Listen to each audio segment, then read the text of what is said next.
Welcome to our podcast brought to you by Jair and Matthew. we're here to dive into the world of sleep and dreams. Today, we're on a journey through the mind-blowing research of Eugene Aserinsky and William Dement, whose work has transformed our understanding to sleep patterns and the role of dreaming in our lives. Let's begin with Aserinsky's pivotal study in 1952. While observing sleeping infants, he noticed some eye movement and hypothesized a link to dreaming.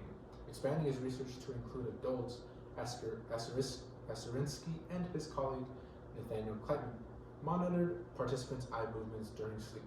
They found that during rapid eye movement, sleep participants reported dreams, while non-rapid eye movement sleep was characterized by a lack of dreaming. Aserinsky's findings laid the groundwork for Dement's groundbreaking research on dream deprivation. Dement sought to explore the necessity of dreaming by preventing participants from entering REM sleep. So, by using electrodes to monitor brain activity, participants were awakened each time they entered REM sleep as a test of REM sleep. The results were compelling. Participants exhibited an increased need to dream over successive nights of deprivation, as indicated by more frequent attempts to enter REM sleep. Dement's research not only confirmed the role of dreaming, but also showed us potential consequences of dream deprivation, which were anxiety, irritability, and increased appetite during periods of REM interruption. Beyond the bad effects, Dement's work sparked a deeper exploration to sleep and its impact in our lives. As we continue to unravel the mysteries of sleep, Dement's legacy lives on through his ongoing research at Stanford's Center for Sleep Sciences and Medicine. His effort has most definitely showed us how we too can see it in our lives. Thanks for joining us on this podcast through the world of sleep and dreams. We'll dive into it right now, first off, with the reason for the study. The initial study conducted by Eugene Aserinsky in 1952 aimed to investigate eye movement during sleep, particularly in infants. Aserinsky's observation of periodic bursts of eye movement led him to think of a connection between eye movement and dreaming. However, since infants couldn't report their dreams, he expanded his research to include adults to test his hypothesis.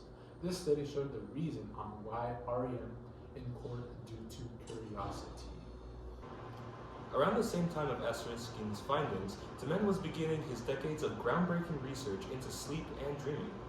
This led to him asking the obvious questions: would it be possible of humans beginning to continue to function normally if their dream life were completely and partially suppressed?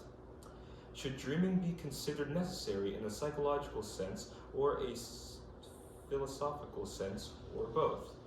Dement tried to answer these questions by studying participants who had somehow been deprived of the chance to dream. At first, he tried using depressant drugs to prevent dreaming, but the drugs themselves produced too great of an effect on the participants' sleep patterns to allow for valid results. Finally, he decided on a novel method of preventing dreaming by waking participants up every time they entered REM sleep during the night. There was many methods and procedures during this study. Aserinsky and his colleague Nathaniel Kleitman recruited 20 normal adult participants for their study. They connected sensitive electronic devices to measure eye movement via electrodes attached to the participants' eye muscles. Participants were allowed to sleep normally, and they were awakened during periods of eye activity, REM sleep, and periods of little or no eye movement, non-REM sleep. They were then asked to report whether they had been dreaming and to describe the contents of their dreams. This process allowed researchers to know how eye movement with dreaming activity during sleep really worked. Now, during the baseline nights, when participants were allowed to sleep undisturbed, the average amount of sleep per night was 6 hours or 50 minutes. The average amount of time the participants spent during dreaming was around 80 minutes or 19.5%.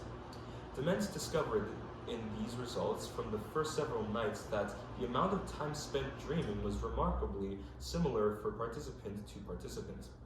In fact, the amount of variation among the dreamers was only plus or minus 7 minutes. So, in the significance of this study, Aserinsky's discovery of REM sleep was groundbreaking, as it provided the first empirical evidence linking eye movement during sleep to dreaming. This discovery fundamentally altered our understanding to sleep patterns and the role of dreaming in human experience. Ultimately, the study showed physiological and psychological significance. His findings revealed the different effects of dream deprivation, further showing the importance of REM sleep in maintaining psychological and physiological well-being. Overall, Aserinsky and Dement's studies revolutionized the field of sleep research, shedding light on the intricate relationship between sleep stages, dreaming, and overall health. Now, to emphasize this point, me and my partner here will go out and make our own tests, where one will sleep casually throughout the night, while one of us will also be waking up around 5 times during the night to see what effects there are.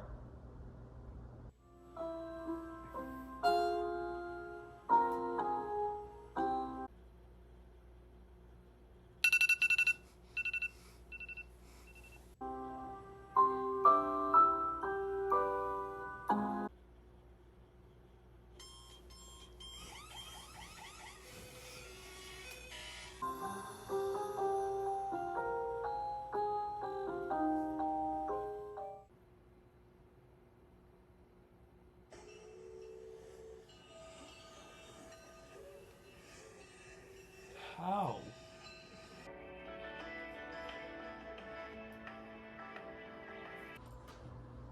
Well, I had a good 8 hours of sleep. I got no complaints. I slept really great. On the other hand, I don't know how anything else was going with my partner, but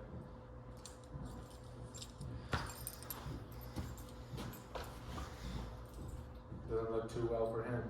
Yes, my experience was not enjoyable.